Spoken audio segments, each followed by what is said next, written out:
So hi, good afternoon to you all.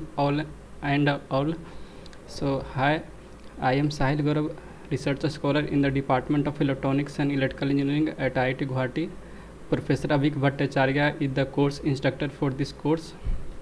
So let's begin this live tutorial second session, and we will start today from a very simple question.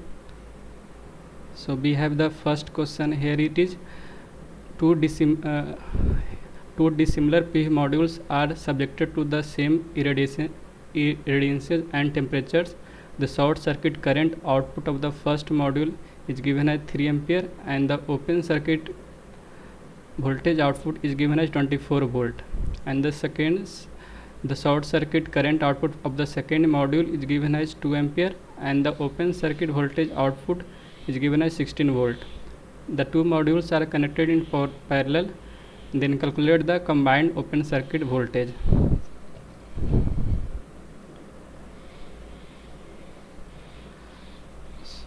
So if you have given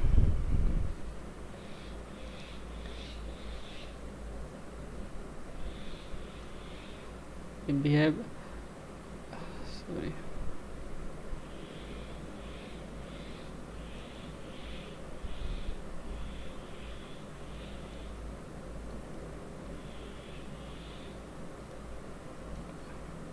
if we have modules in series,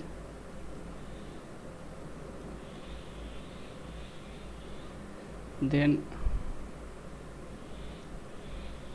the equivalent open circuit voltage will becomes like as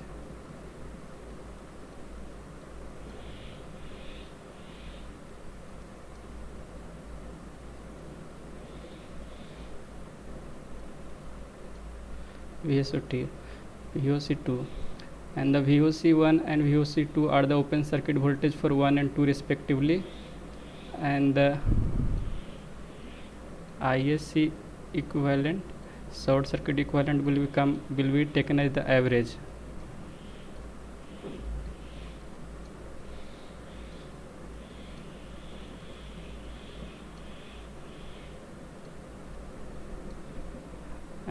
And if we have modules in parallel,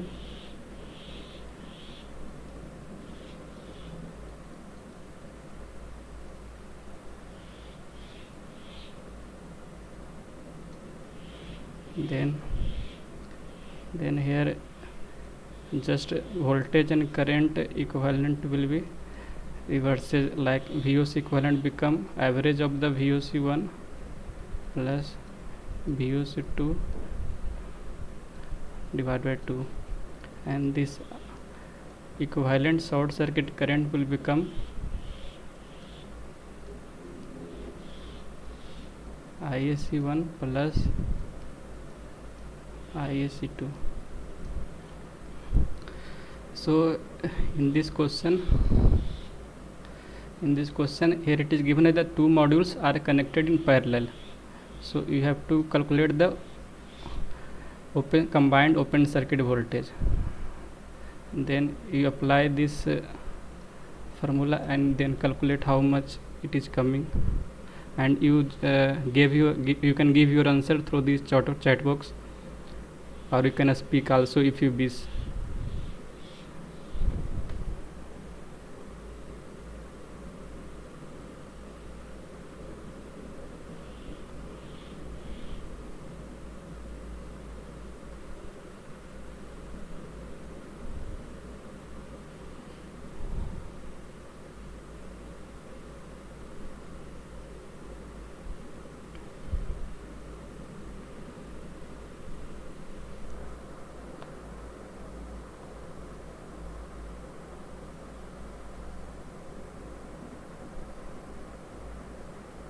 So okay, all of has given the correct answer, Dalapatti and Dr. Pankita and Trupti Tembekar.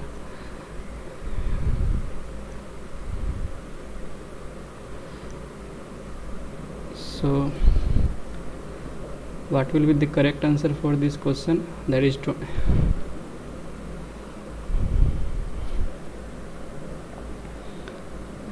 applying this formula, we will get VOC equivalent.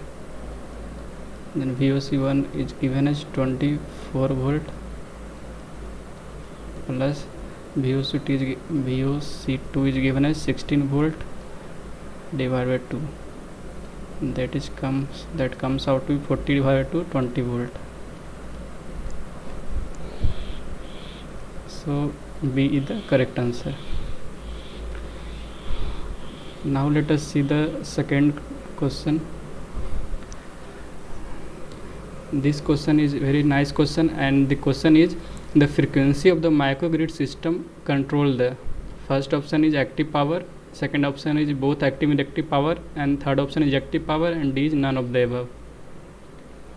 First I want to see you all of you try, then I will just solve this question.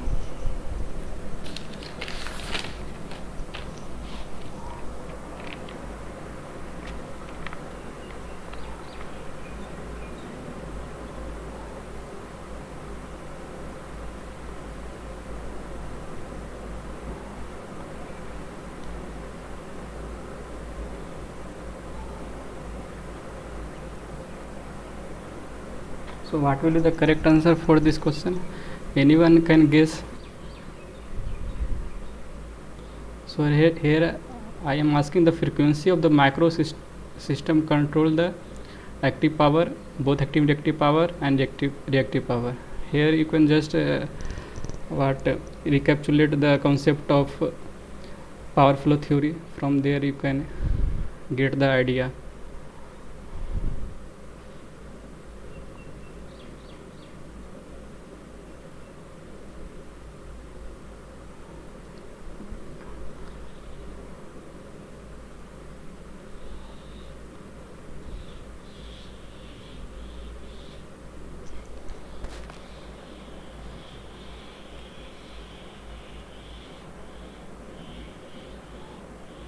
Okay, one has up, that will be the correct answer. So if you go through the power flow theory, then in the case of high voltage transmission line and low voltage distribution line, there will be different scenario. So I just want to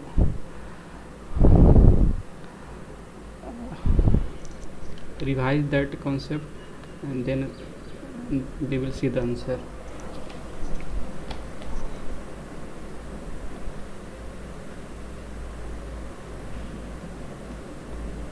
So if we see in the case of high voltage transmission line,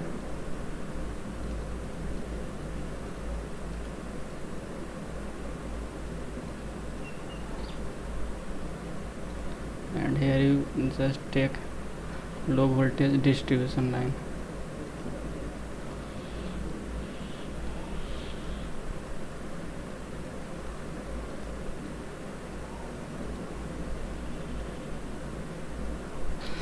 Then take two buses or take two voltage sources. Let it has resistance and reactances, and at bus 1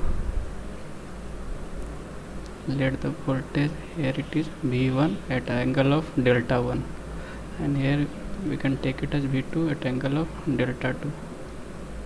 Similar in this case also, you can just take it as V1 delta 1.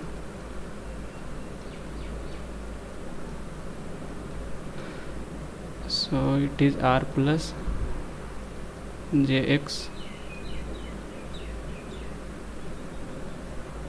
plus JX. So what is the difference in this high voltage transmission line and low voltage distribution line? That R/X ratio is in this case much less than 1. That is, it is in inductive nature. And in the case of distribution line, we have R/X much greater than 1. So it is a resistive type of line. And if you see, write the power flow in the line, active power and reactive power.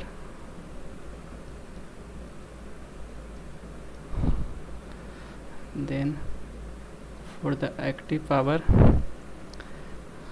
let us, it represented pH and it is a QH, and here it you represent PL, that LV distribution line, and QL means low voltage, or pH means high, for high voltage. So for pH you write, then it comes out to be V1 by V2 by X, then sine delta 1 minus delta 2. So, and this, we know this power angle is very very small, so you can just approximate it as, if angle is, sine of angle is small, then you can represent it as like the change of angle delta. Delta is delta 1 minus delta 2. So here you can see that power flow depends on the power angle difference, that is the frequency difference. So this is for the active power, and if you see that similarly you can write for reactive power. Then what will be the equation comes, V1 square minus V1 by V2 X cos delta 1 minus delta 2, and if this angle is very smaller, then you can approximate it is equivalent to 1. So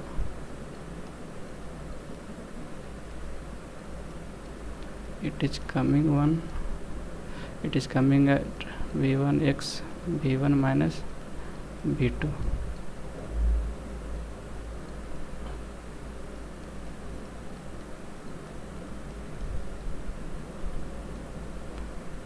V1x divided by delta V. So the, if you want to, then the reactive power flow depends on the voltage angle, voltage magnitude difference. Here you see, and active power flow depends on the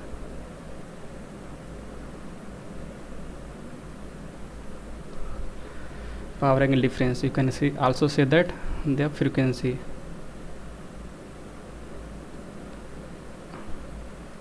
And similarly, if you derive for the LV distribution line where the R/X ratio is much greater than 1, that is resistance is very high as compared to reactance, so pH will become, that is just inverse of the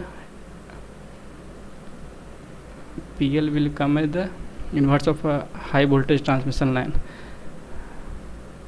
V1 divided by R, V1 minus V2.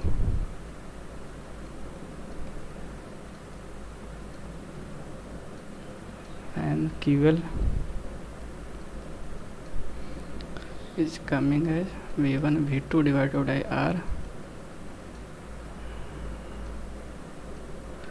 delta.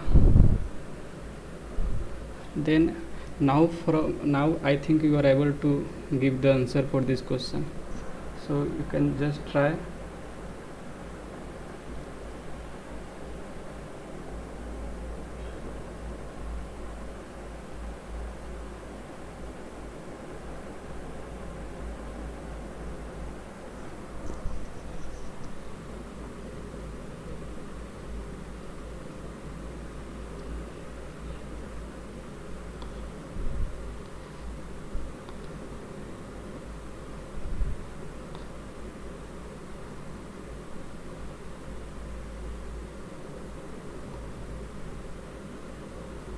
So what will be the correct answer for this question? Anyone can tell?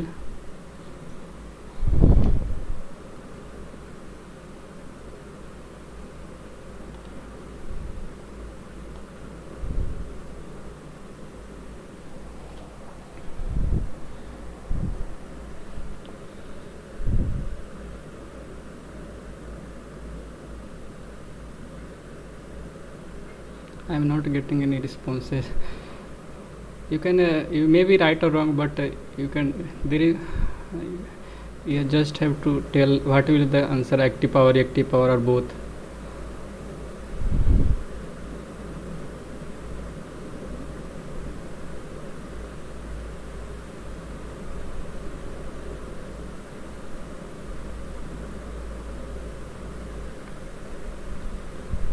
Okay, so the correct answer for this is the active power. This happens because the if you see the traditional loop control that depends on this high voltage transmission line, that in which that they said it is said that active power flow depends on the frequency difference and the reactive power flow depends on the voltage magnitude difference. But there are several limitations for that of traditional loop control. So by applying virtual impedances in the system, we don't apply this LV distribution based loop controls equation. So if there in this question the frequency of the microgrid system control the correct answer will be the active power. So it is always preferred to implement the conventional loop in the microgrid distribution units due to several limitations of reverse loop that is based on the LV distribution line.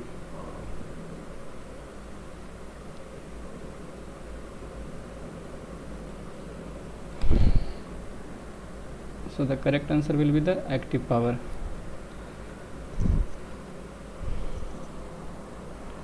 Anyone having doubt, you can ask.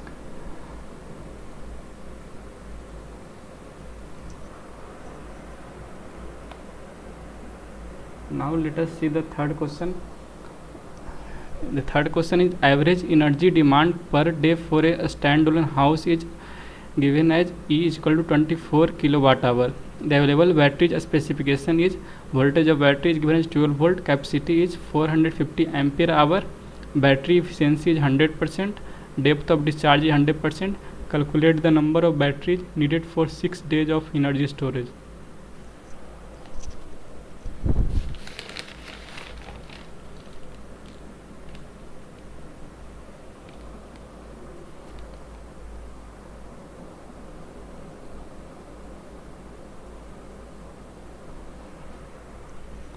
So you can try this question.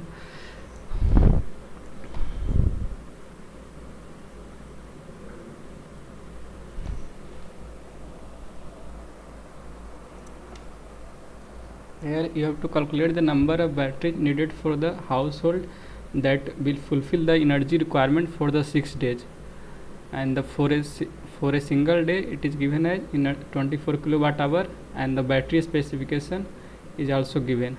So how many batteries will be required? It is the question.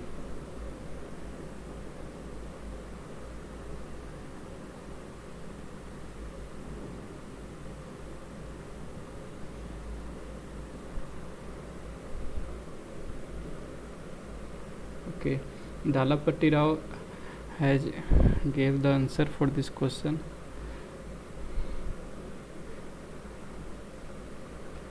Anyone else?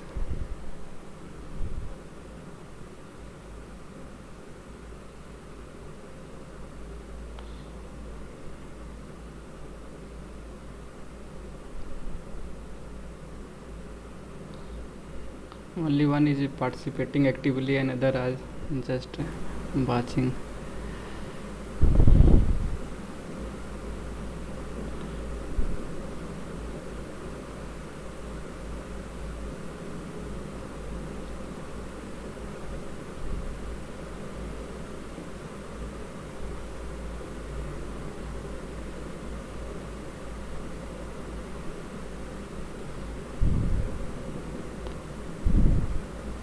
So the correct answer for this question is 27, and Dalapati Rao has given the correct answer for this question.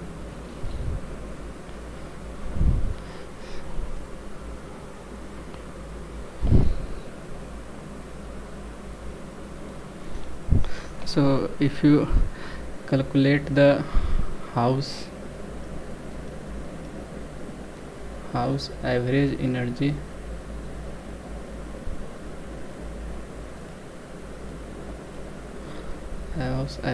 energy demand for 6 days.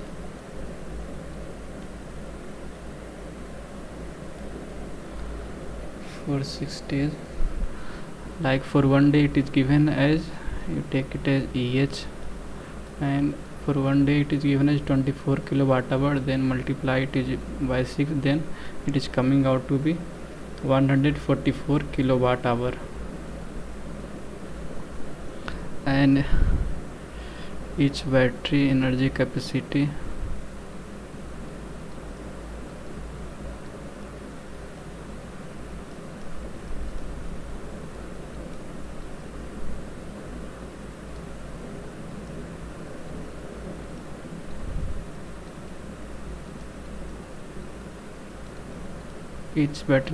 will come out to how much, since efficiency is given 100%, depth of discharge 100%, so you take it as like CV 450 ampere hour, then you multiply it with the voltage, then it will come out to be 5.4 kilowatt hour. So then total number of batteries needed, total number of batteries needed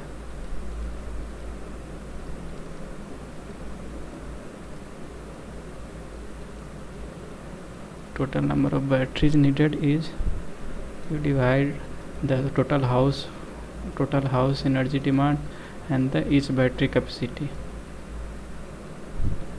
So it is coming out to be 26.67. so you just approximate it, the equivalent, the round, if you round off it is, and round off to next integer, then it comes out to 27. So the correct answer will be D.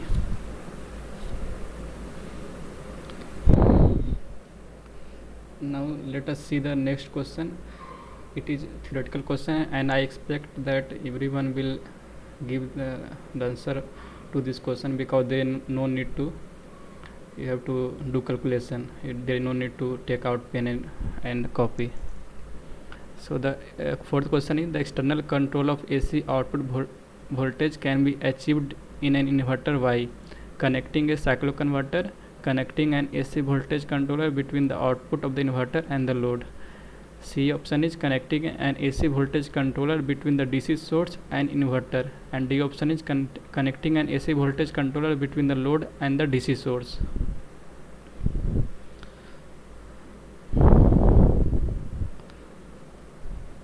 So you can give your answer through the chat box, or you can may tell.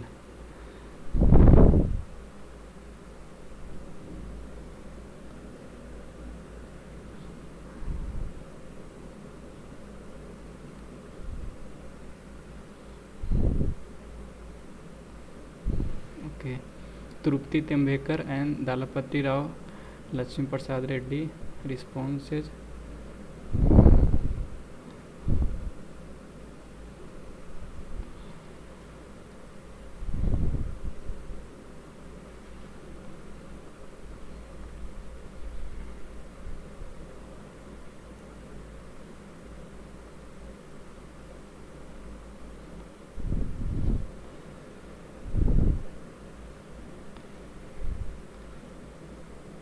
So here it is given that you have to control the output voltage in an inverter by external control. So what you need to add there? So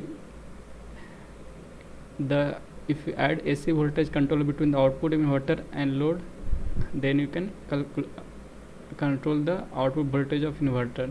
So the correct answer will be B.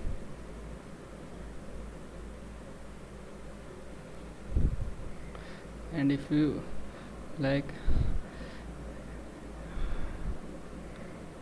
see the AC conversion, there are, it is this question is based on AC conversion.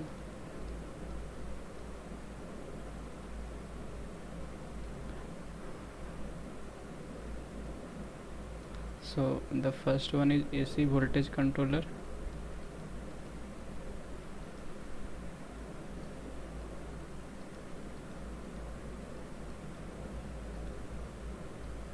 And the second one is cycloconverter.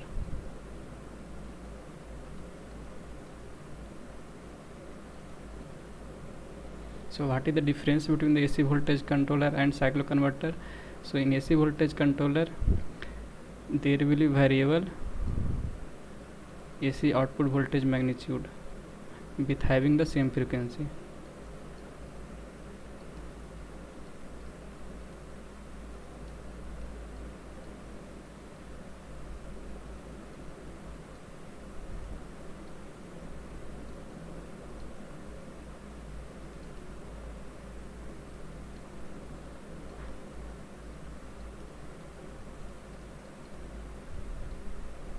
Having same frequency at the input and output.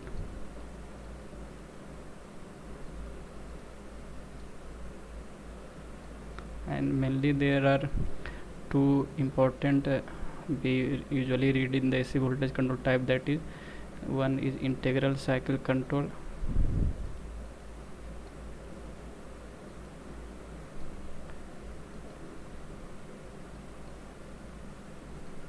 and the other one is phase angle control.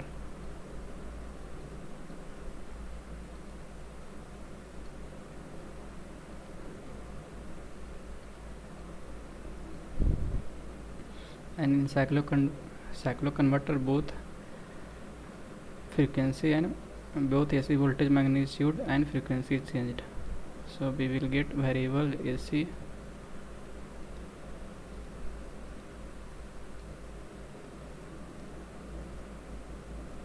output voltage magnitude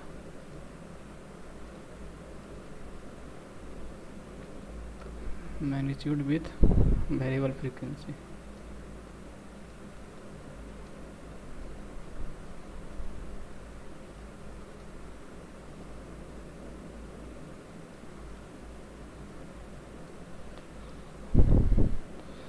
So the correct answer of this fourth number question is B.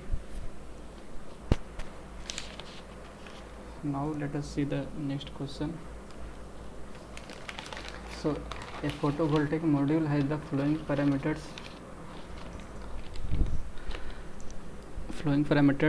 Short circuit current is given as 2.5 ampere, open circuit voltage given 21 volt, maximum power point voltage is given as 16.5 volt, and maximum power point current is given as 2.2 ampere. All are given at standard conditions. The module is connected to a variable resistive load at an irradiance of 900 watt per meter square. The voltage across the resistance is 17.5 volt and the current flowing in the resistance is 1.4 ampere.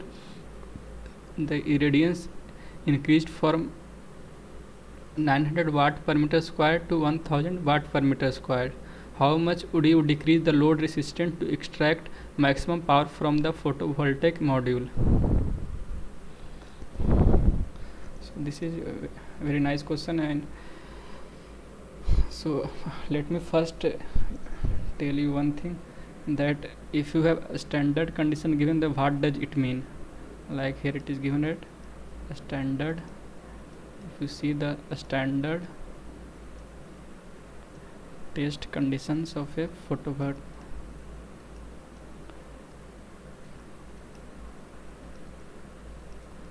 standard test condition of a photovoltaic panel.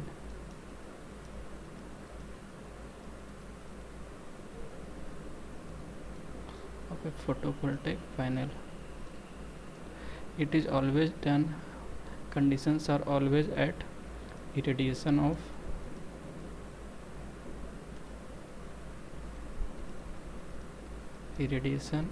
at 1000 watt per meter square, and temperature it is almost all everywhere similar, then 25 degrees Celsius, and there is no wind flow. So these are the standard test conditions for a photovoltaic panel. So here the maximum power point voltage and the corresponding current is given at the standard conditions, and here if you see the irradiance increased from the S is equal to 900 watt per meter square to 1000 watt per meter square. So it is increased from the 900 watt per meter square to the standard at the standard condition, that is given as BMP or IMP. So please all of you try once, then I will solve this question.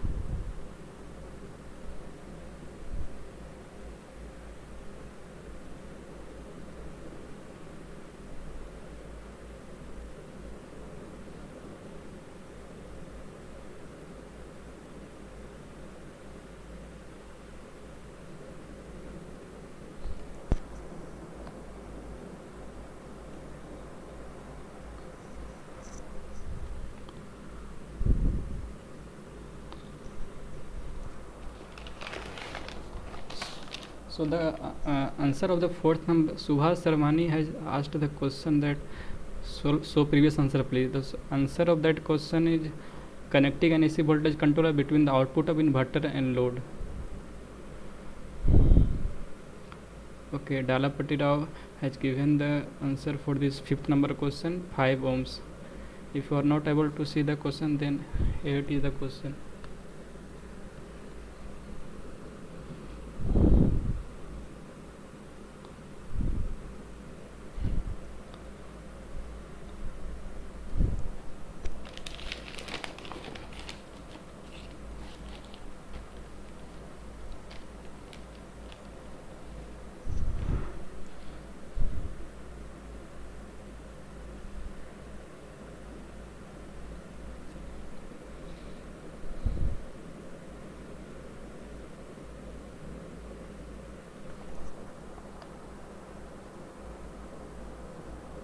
If you face any problem while solving the question, you can ask during.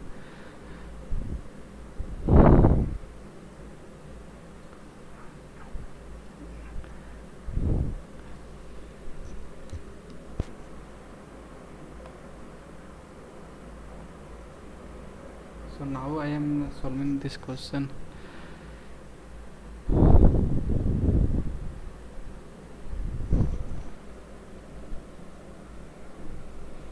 So if you find out the here it is given that the voltage across the resistance is 17.5 volt and current flowing in the resistance is 1.5 ampere, and what is the irradiance at that time? 900 watt per meter square. So if you write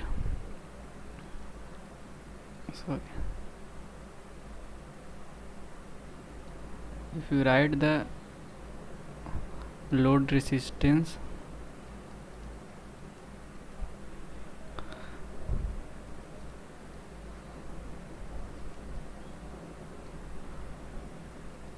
given at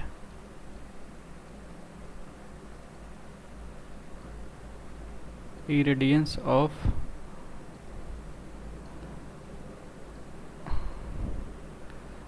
900 watt per meter square, it is VR divided by IR. So VR it is 17.5 volt and the IR is 1.4 ampere, so it comes out to be 12.5 ohm. So this is the at irradiance of S is equal to 900 watt per meter square. So what is asking to extract maximum power. The maximum power at which radiance it is given, like at a standard condition. So if again find the load resistance at maximum power point.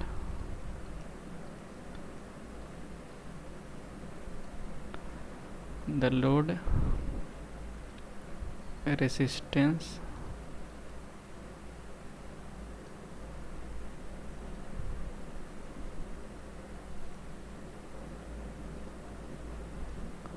at maximum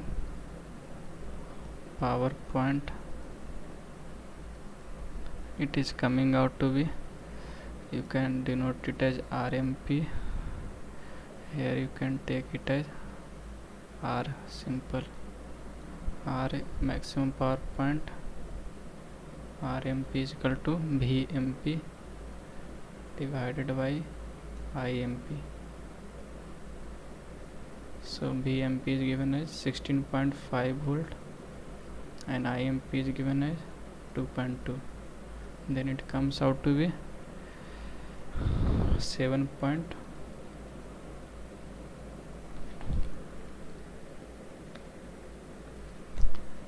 Then it comes out to be 7.5 ohm. So the what load resistance should be decreased. So initially it was 12.5 and then it comes out to be 7.5. So then hence the load resistance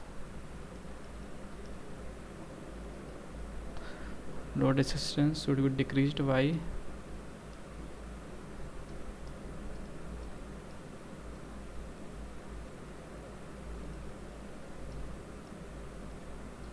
should be decreased by 12.5 minus 7.5 ohm.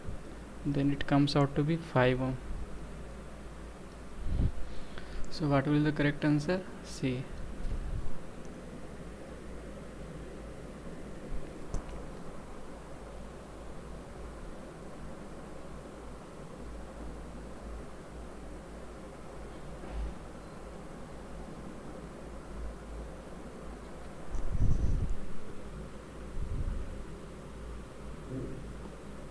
Only one student has given the correct answer, Dalaputti Rao.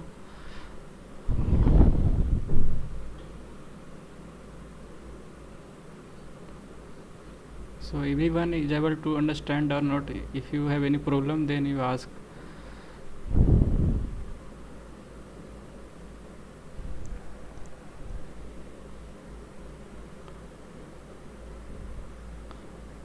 My voice is clear or it is little bit cracking?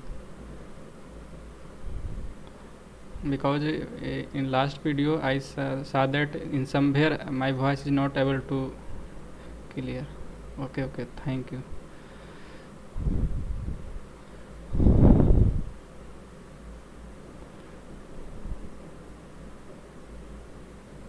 So let us see the next question. This one is very simple question. The modern electronic loads, when they are connected to the isolated AC microgrid having PV as the single source of energy, the flowing conversion loss is natural. Here they are asking about the conversion loss. Means the modern electronic loads. What this refer? This refers to DC loads. So if they are connected to the AC microgrid having PV as a single source of energy, the flowing conversion loss is natural. So I have to see that how we will interface the electronic loads having in AC microgrid having the source of energy as PV. So what will be the converters you required? Based on that you can give your answer. So first option is AC DC AC, second option is DC AC DC, third option is DC DC DC, and third D option is AC AC AC. So I expect that everyone should try this question.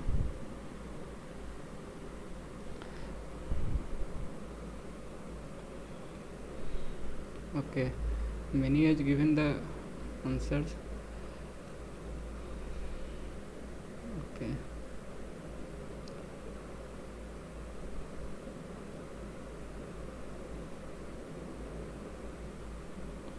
So the correct answer for this question is B.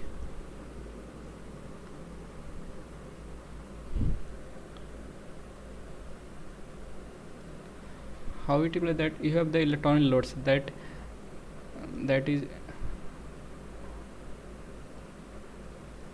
like, see, this one is AC and this one is DC.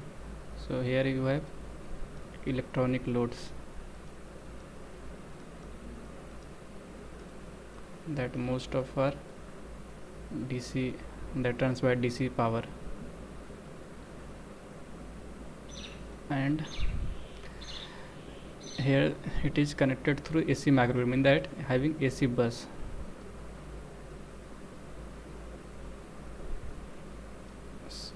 take it as AC, and then that is AC. This bus present in AC microgrid having PV at the source of energy. So connecting this PV panel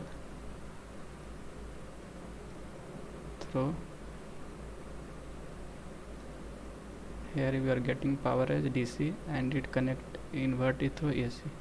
So connect it to this. So the conversion losses is DC, AC, then DC. So the B is the correct answer. Now let us see the next question. This one is very simple question, and like you are able to answer easily. In an location, 5 wind speeds were observed: 2, 4, 7, 8 and 9 meters per second. Calculate the mean wind speed. Here you have to find the average wind speed. So in a location there are 5 wind speeds were given: 2, 4, 7, 8, 9, and you have to find the mean wind speed.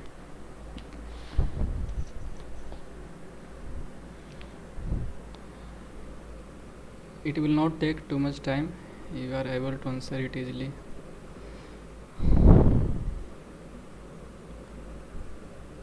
Okay, 6 meter per second. Trupti has given the answer.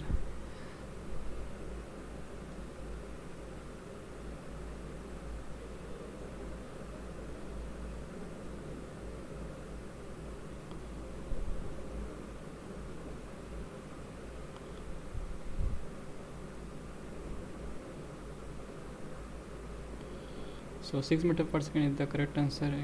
It will not take too much time. So how we can write mean wind speed at an location?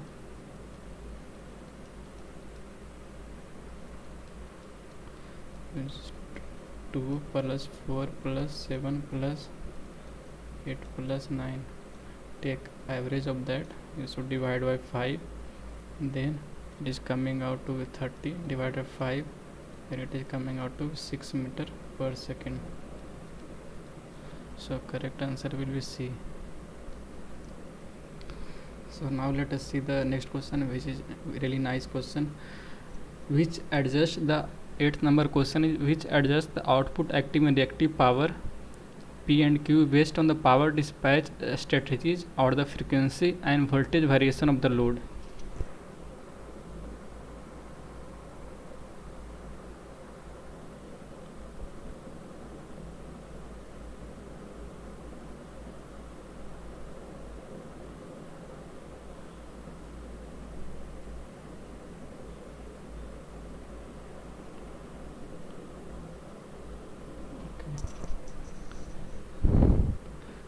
This question is from slides that you have studied in the course. So you can, if you have gone through that, then you are able to answer easily.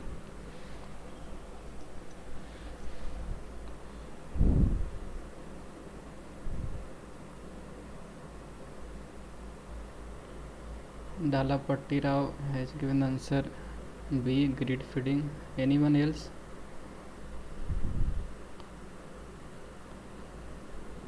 If you know these terms, grid forming, grid feeding, grid supporting, then you can answer this question easily.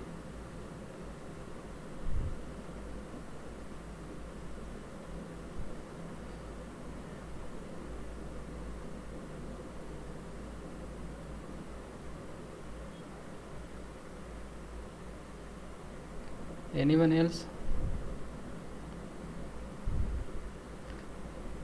What will be the answer for this question? So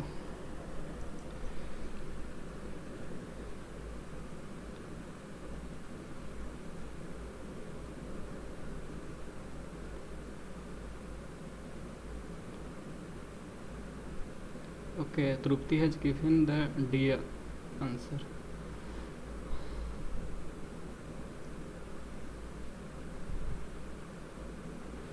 So the correct answer for this question is grid feeding units. So I just want to go through the what this means: grid feeding farm units, grid feeding units, grid supporting units.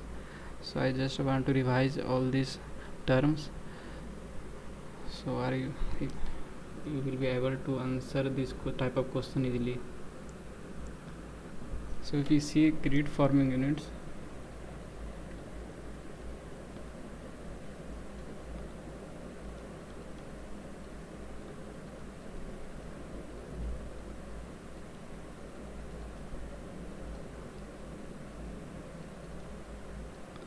basically grid forming units and grid feed units, these are the most commonly used converters for the interfacing the distributed energy resources. If you are able to differentiate between these, then you can answer this question. So grid feeding units, that units basically based on the voltage source control or VF control, that bursts on the, so it bursts on the voltage source control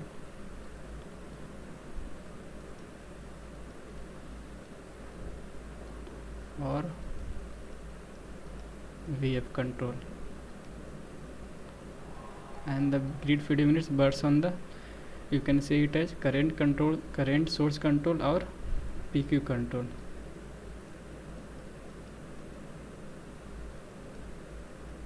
Current source control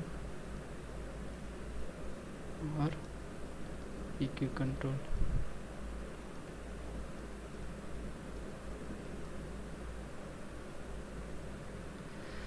In these grid forming units, it provides the reference voltage and frequency to the other units. Based on that, it follows this, means it forms the grid, means it regulates the voltage and frequency of the microgrid. You can say it like that. So what it means? Grid forming units regulates voltage, regulates system voltage and frequency.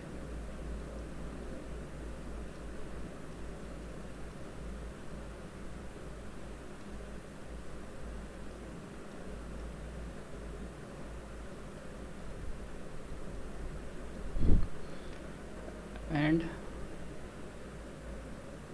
in this, it will adjust output active and active power based on the reference what you provide. It will just provide the active and active power.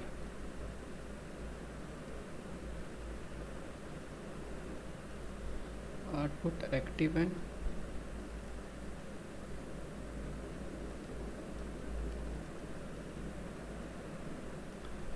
the most of that grid connected converters are grid feeding units. Adjust output and active power. And in this, what happens is the, we first connect the converter, means like first contactor closed forcefully,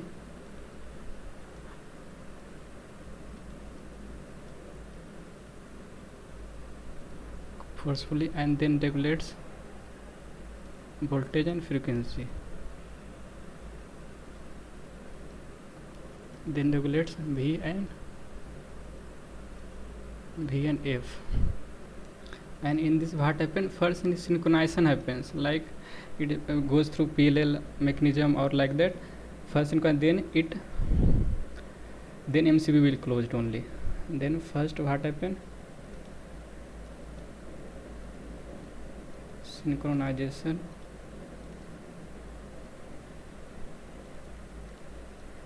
occurs,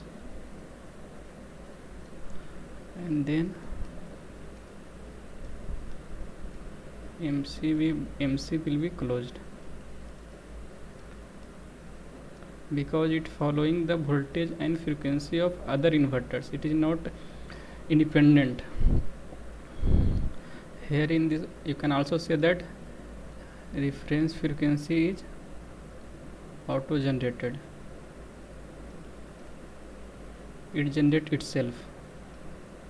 Reference frequency is auto generated. And here you can say that reference frequency is obtained by PLL or FLL mechanism. It does not generate, but it obtains. So reference frequency is obtained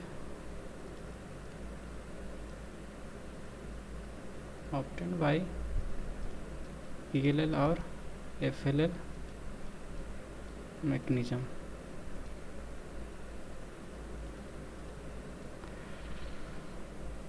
And another big difference is that grid forming units does not need any other distributed energy system to work in parallelly. It does not need anyone, so it can also form islanded system also. So you can say that it can work independently. It can work independently.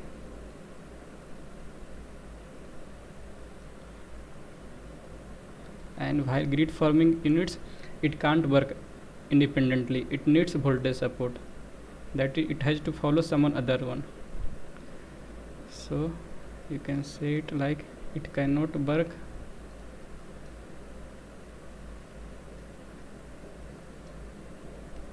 independently.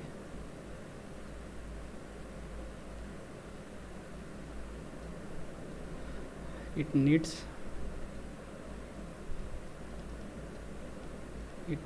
voltage support, that it follow the voltage and frequency of the other one. It needs voltage support. And these grid feeding units, it also called as grid flowing units.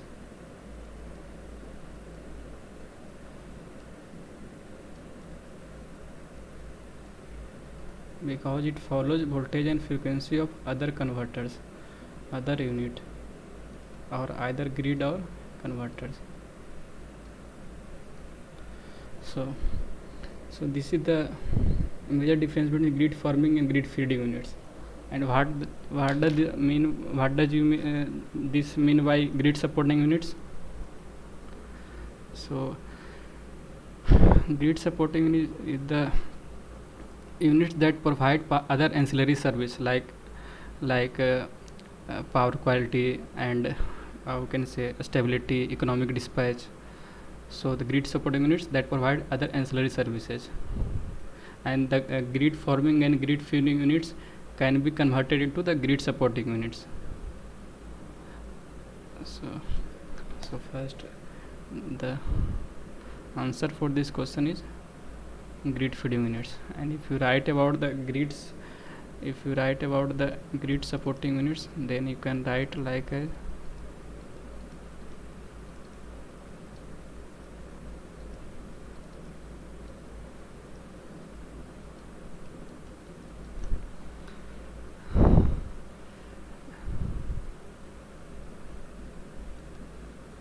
units that provide other ancillary services.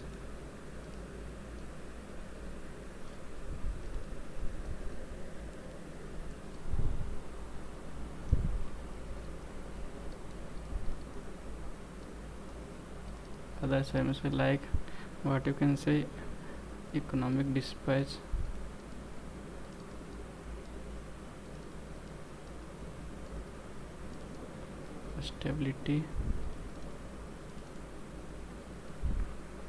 stability support, power quality enhancement,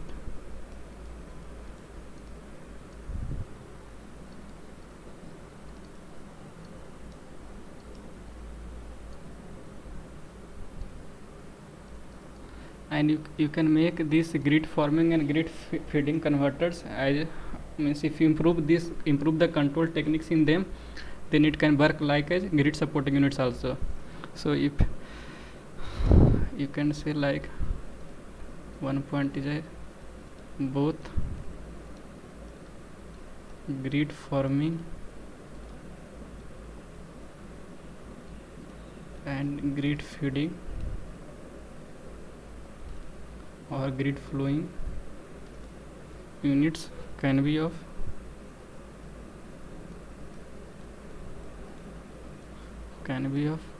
grid supporting units.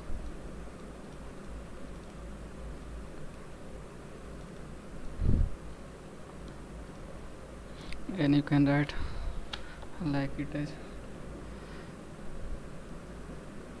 if grid forming unit works as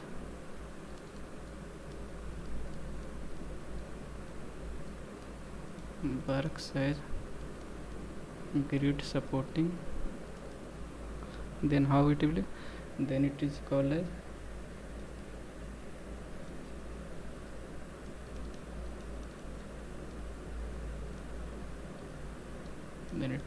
as voltage source based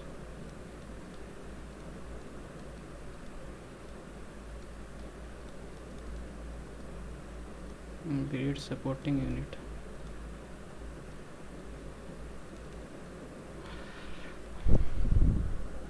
And the last point about is that if grid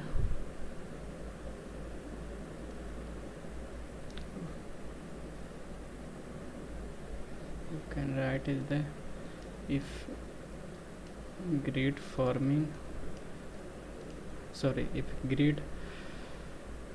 feeding or following, so it is like you write grid feeding unit works as grid supporting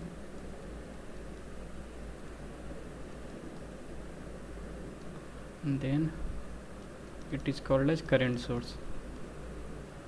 It is called as current source based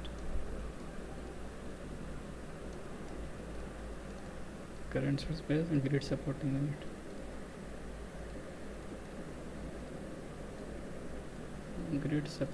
unit. Now I think you are able to understand these terms. These are very important terms. So you should know what is grid forming units, grid feeding units, and grid supporting units. Grid feeding forming units that forms the grid, like it sets the voltage and frequency, and other one will follow that. And grid feeding units that follow the voltage frequency of other system, and that generates that adjust output active and reactive power only. So grid forming units can work in islanded mode also, but grid feeding units can't work in islanded. There should be another converters that work in grid forming so that it follows the other one. So grid feeding units can't work independently or can't work in islanded mode without the without the presence of any other grid forming converters. So it is the major difference between these two. And what is grid supporting units? That provide ancillary services like economic dispatch, stability support, power quality enhancement. And both grid forming and grid feeding units can be of grid supporting units by enhancing the control techniques in them. And grid forming units, if works as grid supporting unit, then it is called a voltage source based grid supporting unit. If grid feeding units works as grid supporting unit, then it is called a current source based grid supporting unit.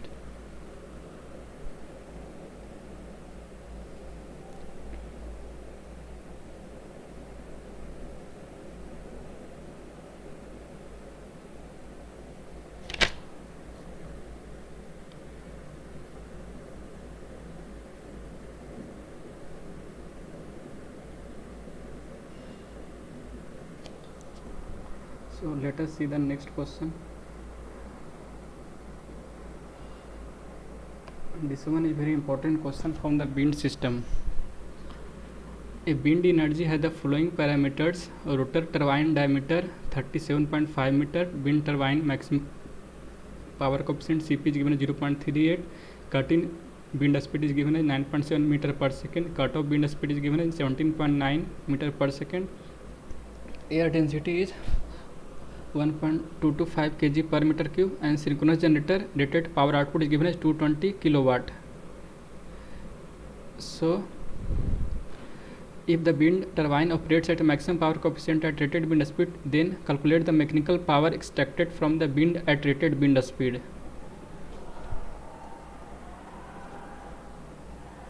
So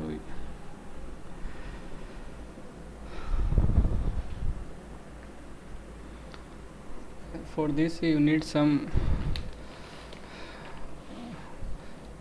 formulas or some concepts of wind power system. So how does power means how much power available in the wind and how much power that converted by the turbine. So these are the terms. Let me introduce some terms so that you can able to answer this question.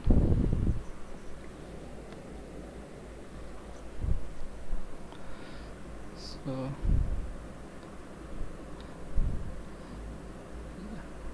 you can tell it as estimation, how you estimate the wind energy at a site.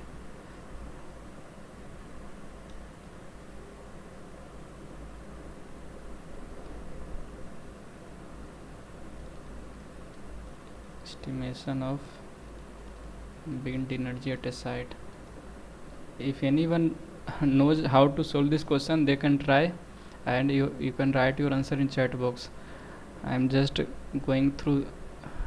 introducing some of the terms, that how to find the energy available at a site and how you will convert that energy, how much energy can be converted by the turbine available at any site. So estimation of wind energy site. So if you write the mass flow of wind,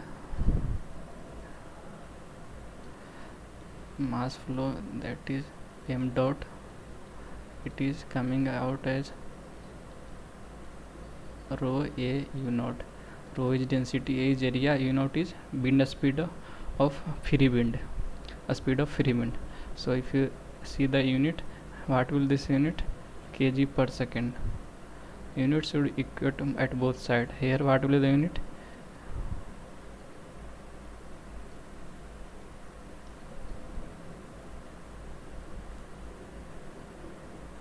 Kg per meter cube, and A is meter square, u naught is meter per second.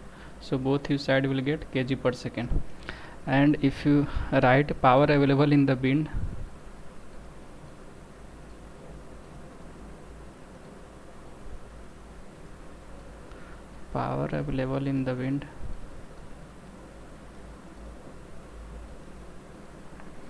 you can throw an area at a speed of free wind u naught, then you can have power available in the, that is represented by p naught.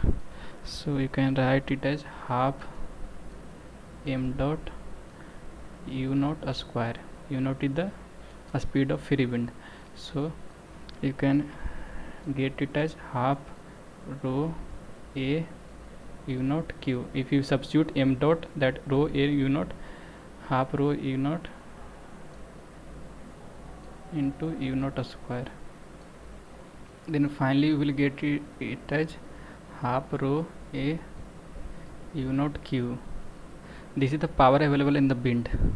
So now how much the power this available in wind you can convert by the wind turbine, so that there will comes term as the power coefficient. So you can write as power extracted by turbine, it is better to say, or you can say power extracted from the wind. Power extracted by turbine, you can write it as PT, that is Cp into P naught. So Cp the power coefficient, and you can just write Cp into half rho a u naught q. So this is the formula you need in this question to solve. And here two terms are also given, what that is cut in wind speed and cut off wind speed. So what this means? From the term you can just easily guess that cut in wind speed from is that speed when the blades start generating power, when the blades start rotating and generating power. And cutoff wind speeds means that wind speed at with the braking system of the wind turbine is operated to bring the rotor to a standstill. So beyond that you can't, the wind turbine will stop anyhow, because if it rotate at that speed, then it will be damaged. So below that it should operate. So the braking system start to operate at cutoff wind speed. So in this formula, that is power extracted by turbine Pt is equal to Cp into P naught.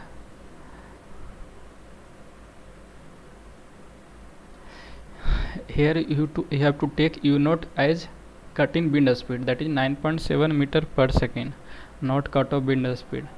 So just take it this in mind. Now we try and solve this question.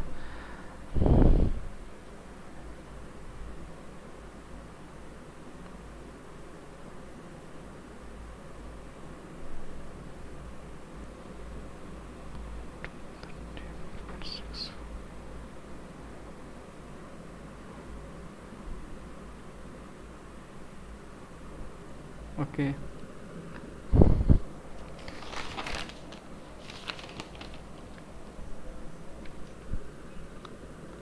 Dalapatti has, I think he has given answer for this question of previous question B.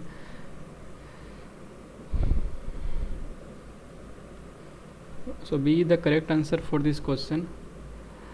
And if you let me solve this question.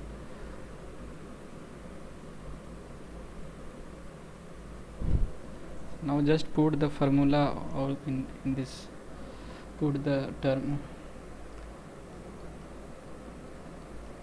put all the terms in the formula. Pt is equal to Cp is 0.38 into half, rho is given as, density is given as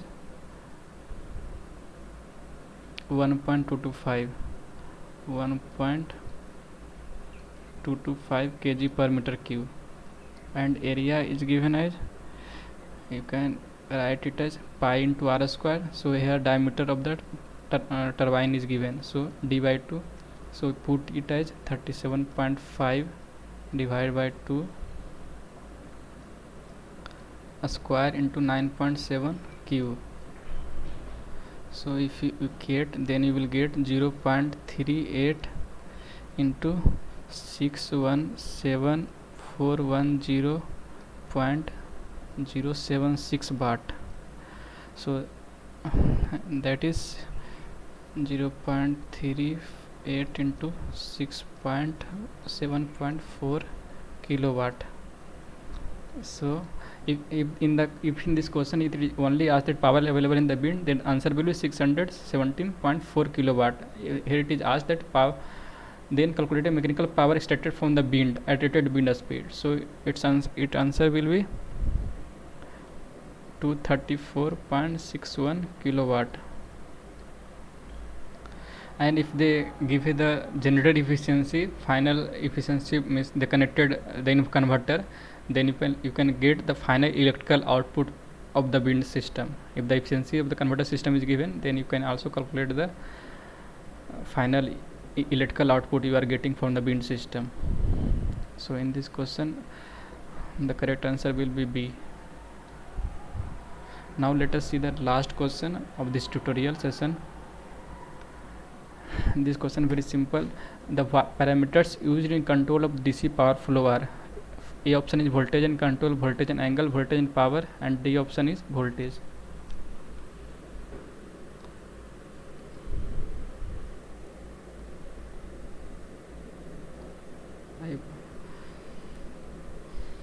You can type your answer in the chat box for this question 10.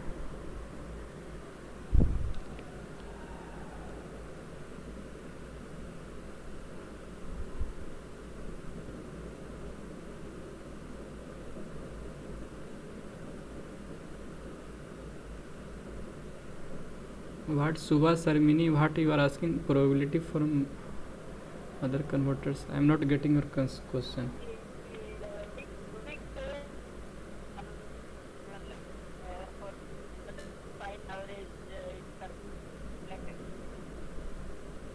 Sorry, your voice is cracking. Are you sure? Your voice is not. You No, can, in week two, some problems are given, like how to determine the average of current for a particular converter or how many levels for an MLI. There some questions are being asked. okay, in this. So are you able to hear me? Hi, but not clearly. But I'm. You are asking about the this tutorial, this assignment 2 you have given. Yeah, yeah, but some sort of samples you have solved some problems, but those problems are not covering up how to calculate average inductor current, average output voltage for a particular converter. Like that, you have not solved any problems today. Okay, okay. That is on buck converter. I saw that question. So, Yeah, yeah. because today's session is already over. The last date for assignment is 10th today. So Yeah. next problem solving session will come next Saturday only. So let me what this in I think in question 5 they are asking about the peak to peak inductor current. So in that you Converter, all problems is there. Even MLA problems, buck converter problem is there. uh, bu- so boost converter what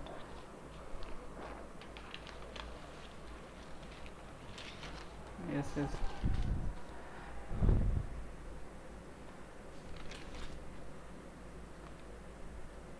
There is question also of multi-level converter also. Yeah, yeah. That's all because today's problem solving session is over. So it will be only next week Saturday. I'm hoping so. So then by that closing date for assignment 2 will be over now. Yeah, but I'm just giving a hint like for the DC buck converter they are asking you about the what will be the DC output average load current if the load resistance is given. In that you have just to calculate the output voltage. Like if you know the in buck converter there will be uh, how what will the output voltage, it will V naught is equal to duty ratio into supply voltage. So from there you can calculate output voltage, and from that output voltage you can easily calculate resistance is given in question number 9. If you see this assignment 2 and resistance is given, then you can calculate average output current. Average output current you can calculate just dividing by output voltage by load resistance given. So that way you can simple. There are many terms in given in that, but that much required. So don't confuse with that. The question is very lengthy. I need to calculate so many things. Yeah, as per actually I I just don't go through this this type of question because I thought power tonics is the, BTech. You have this is the UG undergrad course, so you may have. kept all problems in the general Uh, yeah. nothing. Hmm. And for the if you see in question number 5 there is given DC boost converter. So in that you need to first calculate the duty ratio because output voltage is given and so input voltage is given. From there you will get duty ratio, and you need to find out the peak to peak inductor current for continuous conduction mode. And for if you know the formula of peak to peak inductor current for continuous conduction mode, that will be duty ratio into input voltage divided by FSL for DC boost converter. So from there you will get delta IL. So I am just giving you hint. So these two converters they are asking, and in the last question they were asking what is the maximum number of voltage levels possible at the output of cascaded H-bridge inverter with 3 H-bridge supplied from the isolated power sources. So if you go through the slides of this course, then there you will find that single H bridge how many the levels you can get. So they are asking about 3 H bridges. So it should be multiplied by the levels that are generating by single H bridge. So from there you can get the answer for this question. Okay. Yeah.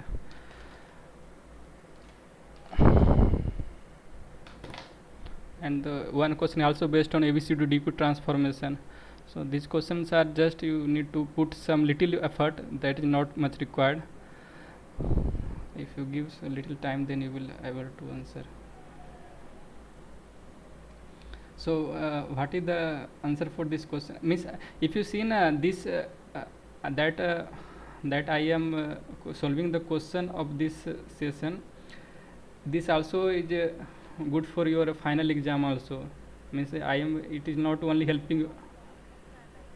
Uh,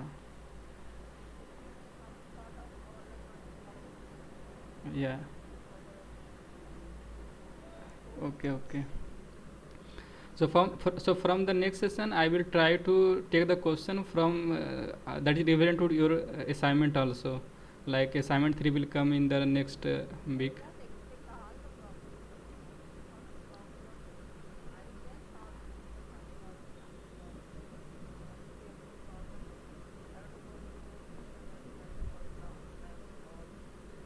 Yeah, yeah.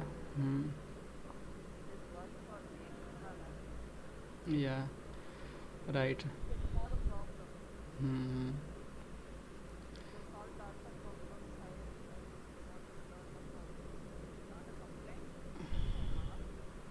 Yeah, yeah. Well, thank you. So, so the this last question is very simple one, and the parameters in DC power flow, that is only voltage and current. There is no angle terms comes. There is no frequency terms comes. So this will be the A will be the correct answer.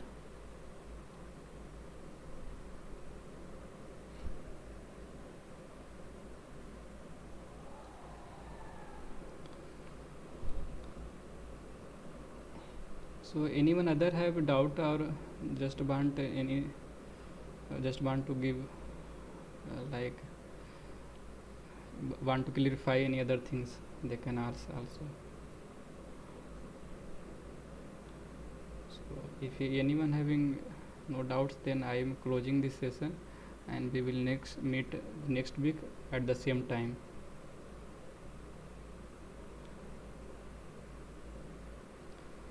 And I also share this link and slides, you will get it. So that's all, thank you all.